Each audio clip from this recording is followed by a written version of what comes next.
Hello everyone, welcome to the channel. आज हम बात करेंगे जीव जगत में विविधता के कुछ और पॉइंट्स के बारे में।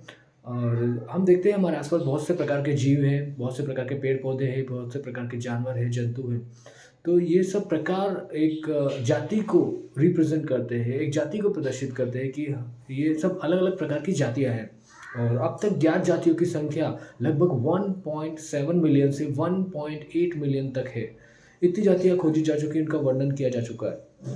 और अ, ठीक है, ये इस तरह की बहुत सारी संख्या को, जीवों की बहुत सारी जातियों को हम जीव जगत में विविधता कहते हैं। और इसके अलावा ये मतलब बहुत से प्रकार की जातियों की संख्या है। अब हम बात करें अलग-अलग देश की, अलग-अलग देश में उनमें अलग-अलग राज्य होते हैं और हर राज्य में हर जीव को एक नाम दे दिया जाता है। तो जब भी हम किसी जीव के बारे में बात करते हैं, उसके लिए उसके वर्णन करते हैं, तो ये हमारे लिए मुश्किल हो जाता है, क्योंकि हर देश के हर राज्य में अलग-अलग जीव का अलग-अलग नाम है। तो एक भ्रमकारी स्थिति पैदा हो जाती है। इस स्थिति में वैज्ञानिकों ने इस स्थिति से निपटने के लिए एक मानक पद्धति विकसित की है। बहुत सारे वैज्ञानिक मिले और उन्होंने एक मानक पद्धति विकसित की है। जैसे कि ICBN, international code of botanical nomenclature. Botanical मतलब पेड़ पौधों से संबंधित, वनस्पति से संबंधित।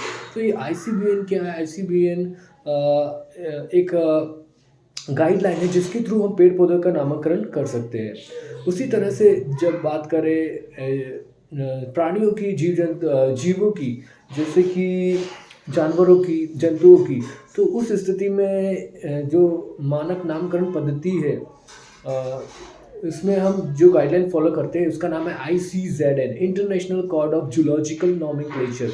जूलॉजिकल वर्ड मतलब जीव जंतु, पक्षियों के लिए और जानवरों के लिए हम इस नाम पद्धति का इस्तेमाल करते हैं। तो दो गाइडलाइन जो है, ICBN, international code of botanical nomenclature पेड़ पौधों के लिए, और ICZN, international code of zoological nomenclature for, ये रहेगी जानवरों के लिए, पक्षियों के लिए, जंतुओं के लिए। ये दो गाइडलाइन विकसित की गई है और ये विश्व भर के वैज्ञानिकों द्वारा स्वीकार्य है। इसके बाद हम बात करते हैं कि जो नाम पद्धति है, मानक नाम रखा जाता है पूरे विश्व भर में, जीव का एक नाम, एक वैज्ञानिक नाम रखा जाता है। तो उसके बारे में बात करते हैं कि इसमें वैज्ञानिक ये चीज़ भी ध्यान रखते हैं कि एक ही नाम किसी दूसरे जीव का ना रहे।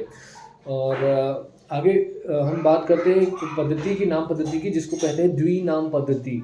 ये द्विनाम पद्धति एक वैज्ञानिक ने दी जिनका नाम है कैरोलस लिनियस।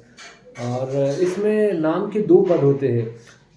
जैसे कि हम आम के उदाहरण से समझते हैं, आम का वैज्ञानिक नाम होता है मैंजीफेरा इंडिका। यहाँ पे हमें दो पद दिखते हैं, मैंजीफेरा और इंडिका। मैंजीफेरा एक वंश नाम है और इंडिका जाति संकेत पद है। तो नाम के दो पद यहाँ हमें इस नाम में देखने को मिलते हैं।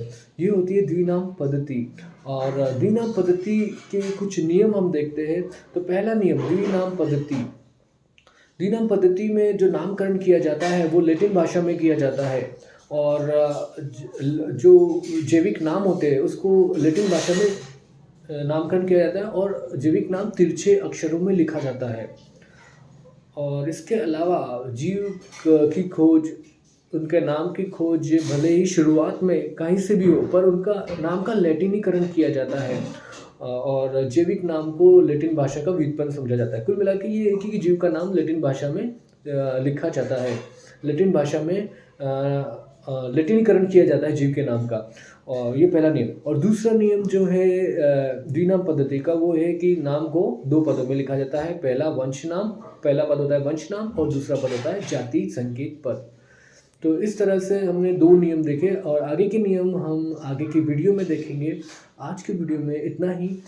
Thank you for watching. See you in the next video.